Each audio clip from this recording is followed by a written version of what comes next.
Disability does not mean inability.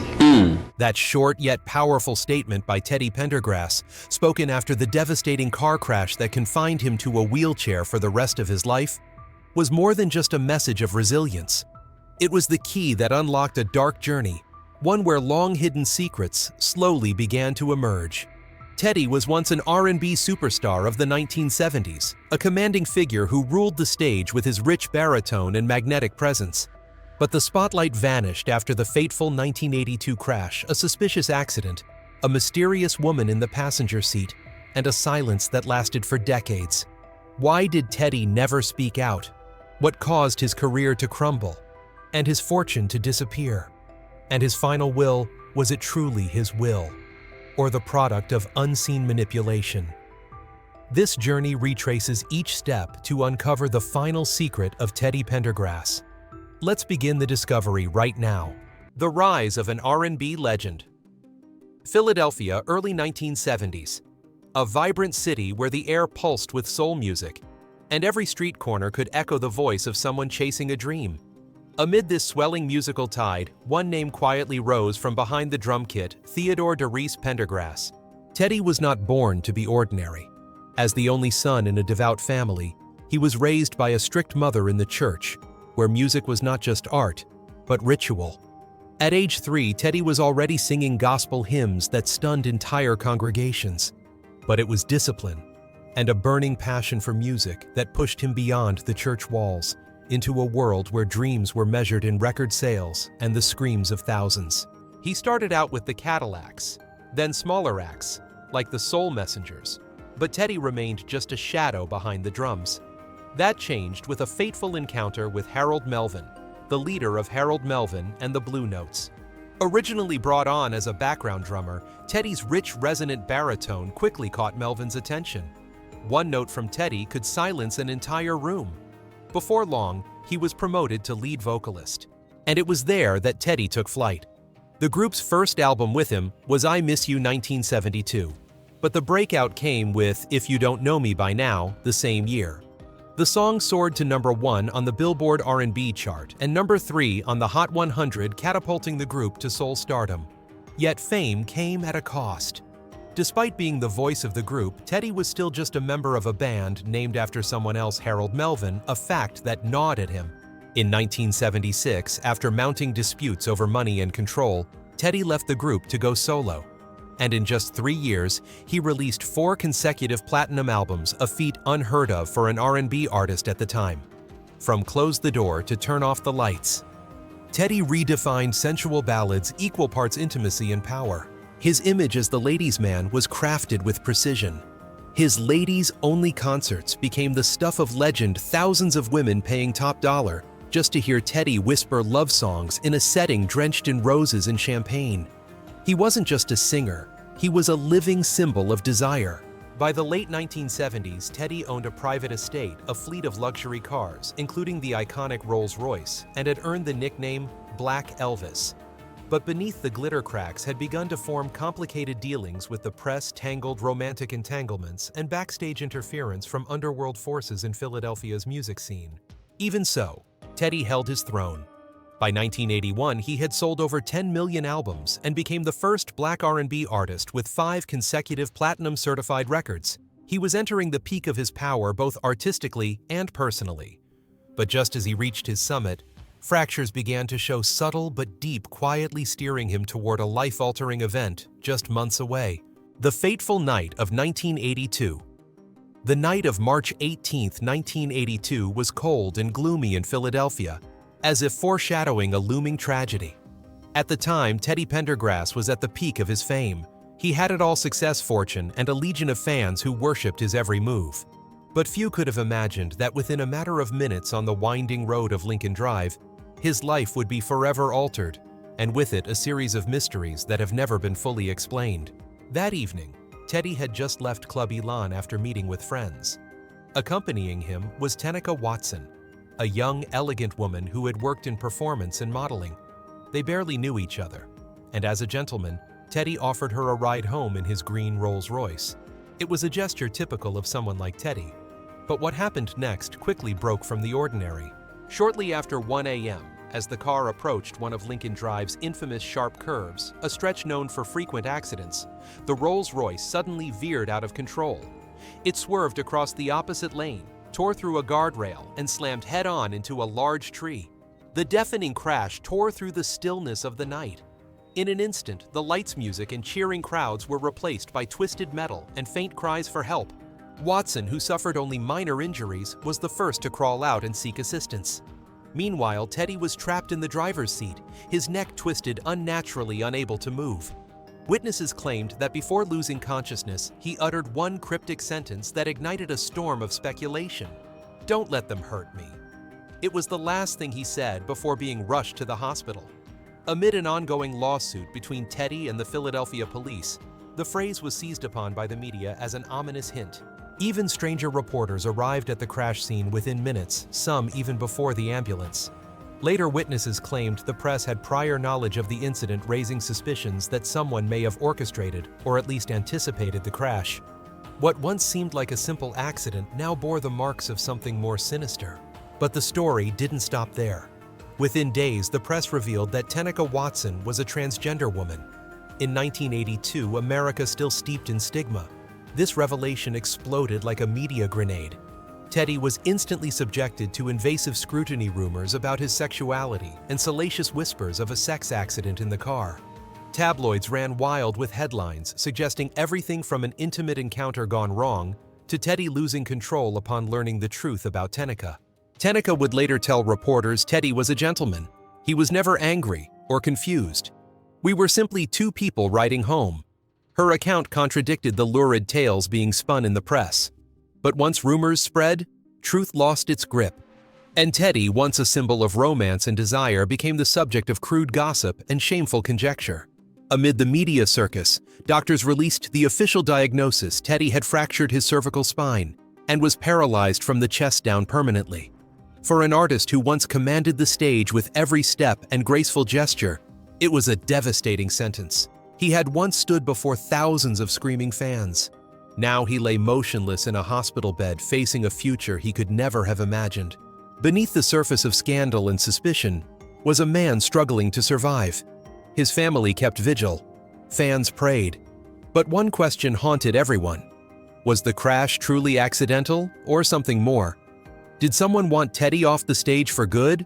Or was he merely a victim of cruel randomness? No answer has ever been confirmed. But from that night onward, Teddy was never the same.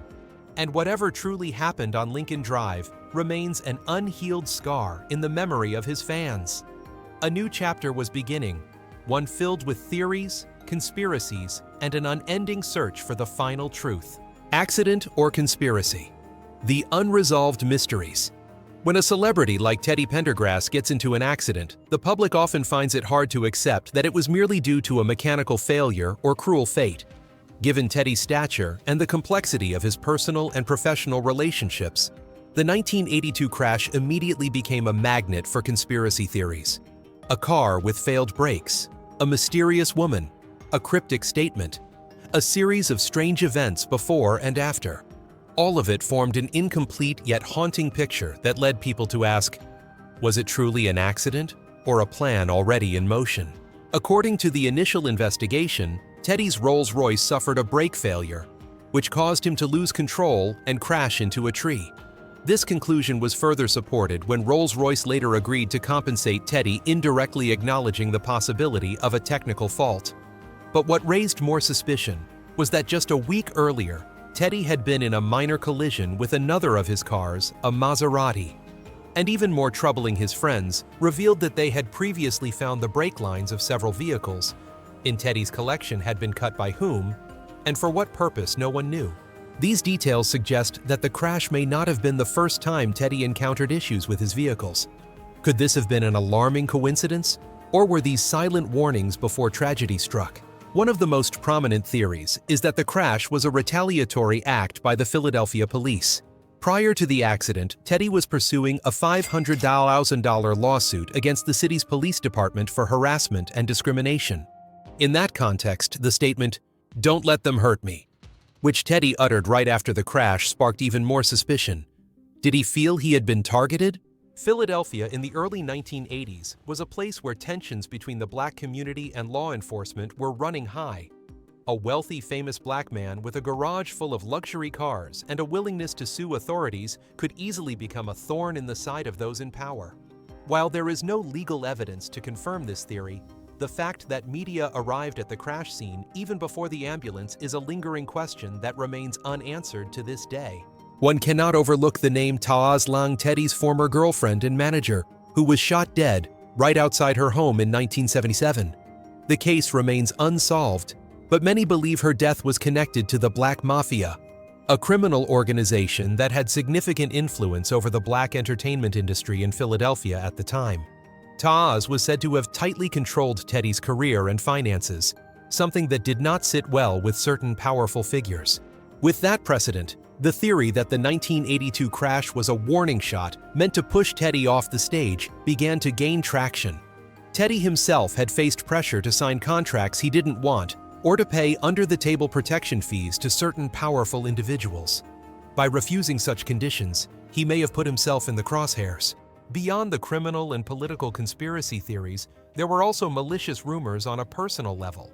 Some tabloid outlets at the time reported that the crash occurred while Teddy and Tenica Watson were having sex in the car, which caused him to lose control. Others fabricated a scenario in which Teddy flew into a rage upon discovering that Tenica was transgender, leading to the accident. Both claims were publicly denied by Watson. She maintained that they were merely social friends, and that Teddy showed no signs of surprise or anger about her gender. However, in 1982 America, where prejudice against transgender individuals was still deeply rooted, rumors like these were enough to destroy the public image Teddy had built. After the accident, gossip about Teddy's gender identity and sexual orientation spread widely, despite a lack of concrete evidence. The result wasn't just psychological trauma, but also further complications surrounding the possible causes of the crash. After the accident, rising from the abyss. When the stage lights went dark after the fateful accident in 1982, many believed Teddy Pendergrass's career, and even his life, had come to an end. The Rolls-Royce had taken away his ability to move, leaving Teddy paralyzed from the chest down. But instead of collapsing, Teddy wrote a new chapter in his life, one soaked in pain, resilience, and rebirth. The accident forced Teddy to confront a harsh reality. He could no longer walk, lost control over his body, and had no autonomy in daily life. He underwent numerous surgeries, physical therapy, and prolonged psychological crises. In a 1984 interview, Teddy admitted he had once considered death as an escape. But in the darkest moment, he found a reason to carry on music, and the fans who had never left his side. Teddy received thousands of letters from around the world expressing sorrow and encouragement. Colleagues like Patti LaBelle, Whitney Houston, and Luther Vandross visited him, often rekindling hope. Gradually, with the support of doctors and family, he learned to adapt to life in a wheelchair. 4 years after the accident in 1985, Teddy Pendergrass brought the world to tears when he appeared at the Live Aid concert in Philadelphia, where he had once been a stage legend. Dressed in a pristine white suit, seated in his wheelchair, Teddy sang "Reach Out and Touch Somebody's Hand" with Whitney Houston. It wasn't just a performance. It was a symbol of the unyielding spirit of a man who refused to let adversity silence his artistic fire. Teddy later signed with Elektra Records and released the album Joy 1988, which reached number 2 on the R&B albums chart and was certified gold by the RIAA. Singles like Joy and 2 AM received critical acclaim, bringing his name back to a new generation of listeners. From 1984 to 1997, Teddy released 7 more studio albums, proving that a wheelchair couldn't stop the music running through his veins. Not only did he return to music, Teddy also became an advocate for the rights of people with disabilities. He founded the Teddy Pendergrass Alliance to support spinal cord injury survivors in rehabilitation, job training, and social reintegration. Through public speaking interviews and community events, Teddy shared his journey of reclaiming life's meaning. A journey not sugar-coated, but deeply inspiring. He once declared, "I lost my legs, but I never lost my heart, and my heart still sings." That line became a motto for thousands facing similar hardships. Teddy also joined campaigns to raise awareness about traffic accidents and actively partnered with medical organizations to improve treatment for spinal injuries. Despite his strong comeback, Teddy never hid the new limitations he had to endure. He admitted feelings of helplessness, dependence on others for daily routines, and dreams cut short by a body that no longer obeyed. He could no longer perform long sets.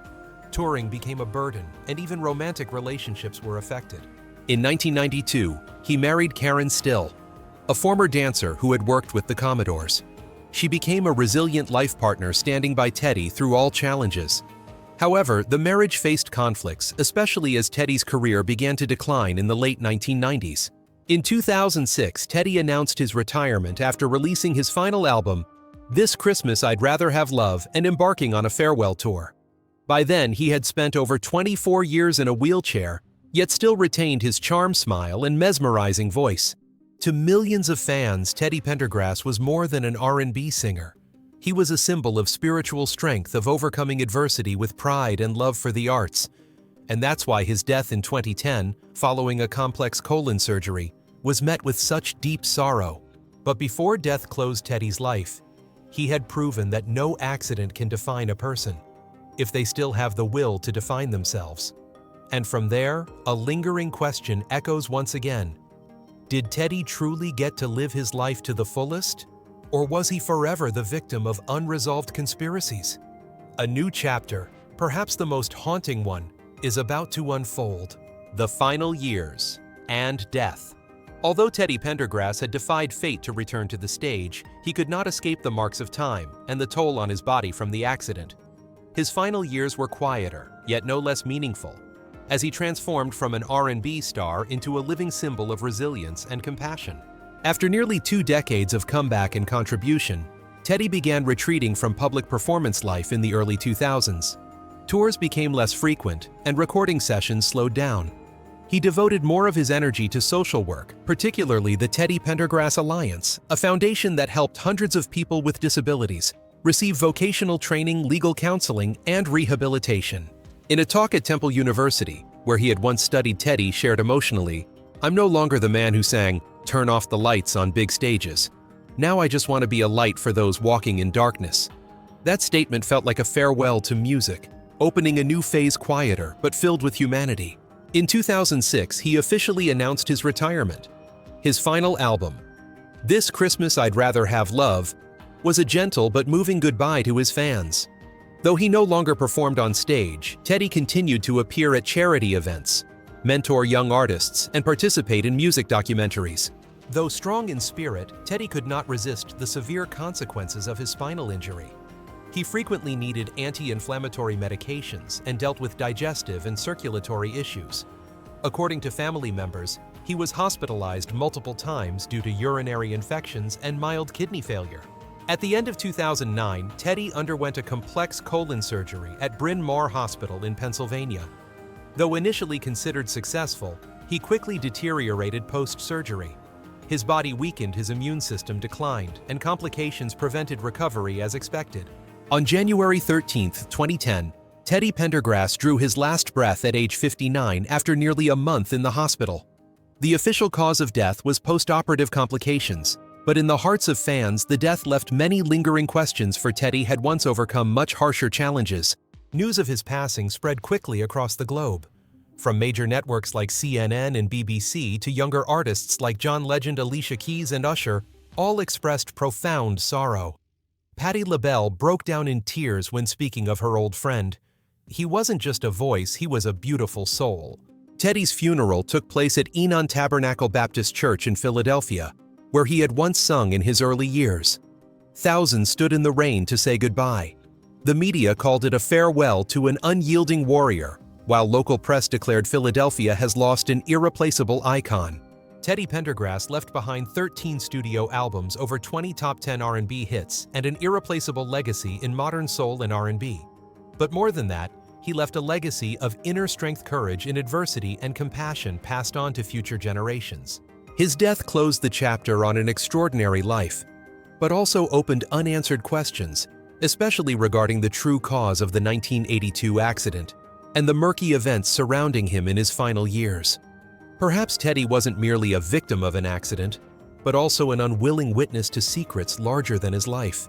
Those lingering mysteries will continue to be explored in the next part where every hypothesis is laid bare, truth lies, and the forces behind the scenes. Secrets after death. The will and the dispute. Teddy Pendergrass's death did not merely close a dazzling chapter in R&B history, it also opened a new controversial one within his own family. A fierce legal battle lasting nearly 2 years, revolving around two conflicting wills. Just a few months after Teddy passed away in January 2010, the public was surprised to learn of the existence of two different wills. The first, written in 2009, named his newlywed wife Joan Pendergrass as the sole heir, granting her full control over his estate, musical legacy, and name. Meanwhile, another will allegedly created earlier designated his son, Teddy Pendergrass II, as the inheritor. Tensions quickly escalated. Teddy Jr., who had been by his father's side for many years, claimed the final will was a forgery and did not reflect Teddy's true intentions. He filed a lawsuit in Pennsylvania State Court, seeking to invalidate the will that gave rights to Joan and to reinstate the earlier version that named him. The legal battle immediately drew media attention as numerous private family matters were exposed. Joan, who married Teddy just a few months before his passing, insisted that she had sufficient evidence and witnesses to prove the 2009 will was legal notarized and drafted while Teddy was fully lucid. On the other hand, Teddy Jr.'s team argued that his father was no longer mentally sound, allegedly under medication, and affected by poor health when the final will was signed. The trial lasted nearly 18 months with multiple delays and witness summons. Local media described the lawsuit as a confrontation between new love and old blood. Family relationships already strained since the 1982 accident now officially fell apart.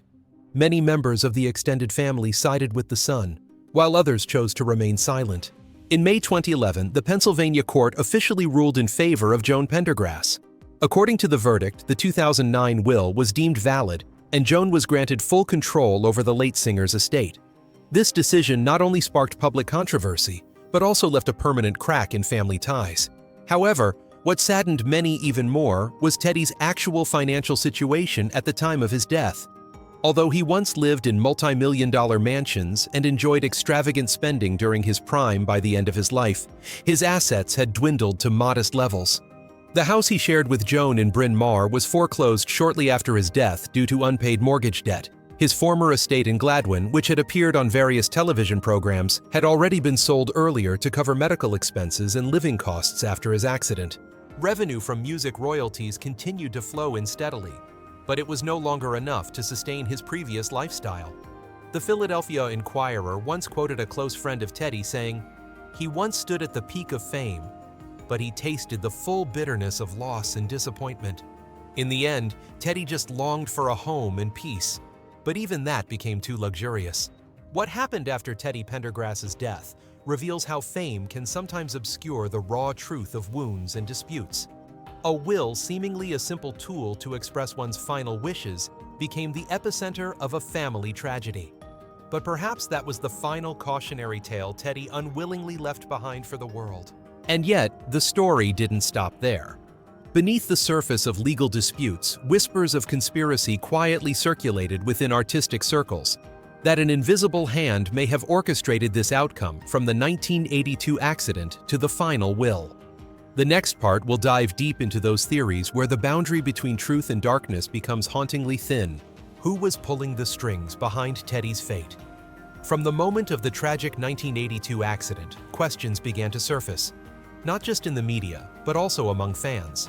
A luxurious Rolls-Royce, a superstar singer at the peak of his career, a familiar road at midnight, and a sudden crash into the median with no sign of hard braking. Was this merely an accident, or the outcome of a premeditated chain of events? The official report from the Philadelphia police stated that the car's braking system showed signs of irregular function, but sabotage could not be confirmed. However, many close to Teddy insisted he never drove fast on that stretch of road. The woman with him, Tenica Watson, was a transgender model, which led the media at the time to sensationalize the story while ignoring the technical red flags. Some investigative journalists highlighted the fact that the Rolls-Royce was never independently inspected by a third party. An automotive expert once said on television, "If someone wanted Teddy silenced, they picked the right method and the perfect moment." Could the crash have been a way to silence a voice becoming too powerful in a music industry filled with hidden forces? But the theory doesn't stop there. After the accident, Teddy became entirely dependent on his caregivers, especially his later wife, Joan. Once a nurse, she became his partner and financial gatekeeper. Several of Teddy's family members, including Teddy Jr., believed that the period between 2005 and 2009, when his health sharply declined, was when crucial decisions were orchestrated. The emergence of a new will granting Joan full authority raised suspicions about whether Teddy was truly of sound mind. The Guardian once published an article suggesting that Teddy's financial and legal decisions during his final years were made under psychologically unstable conditions. This further fueled concerns that the 2009 will may have been drafted when Teddy was no longer in full control.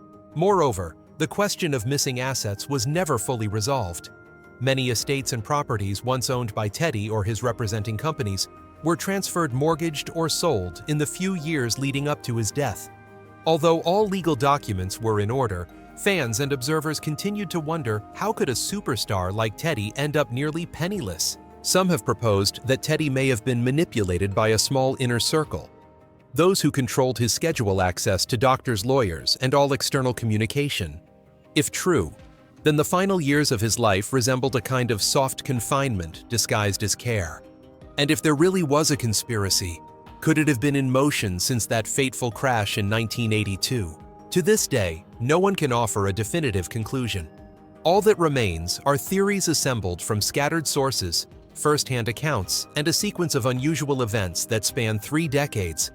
But what cannot be denied is this: the life of Teddy Pendergrass, from radiant stardom to somber obscurity, has left behind far too many mysteries that may never be fully unraveled. Teddy Pendergrass may have left this world, but the questions surrounding his life accident and will continue to provoke reflection, not just about fame and tragedy, but about the boundaries between trust, truth, and hidden power. This is not merely the story of an R&B star, but a cautionary tale for anyone who has ever stood beneath the spotlight. If you found this story thought-provoking, be sure to follow the channel, so you won't miss other hidden corners of the music world and the lives of its artists. All data, analysis, and commentary in this video are presented based on information available at the time of production. The content is subject to change over time and should not be considered a definitive forecast. There is still so much more to explore: stories of resilience, legacy, and truth. Feel free to dive into some of our top recommended videos now appearing on your screen.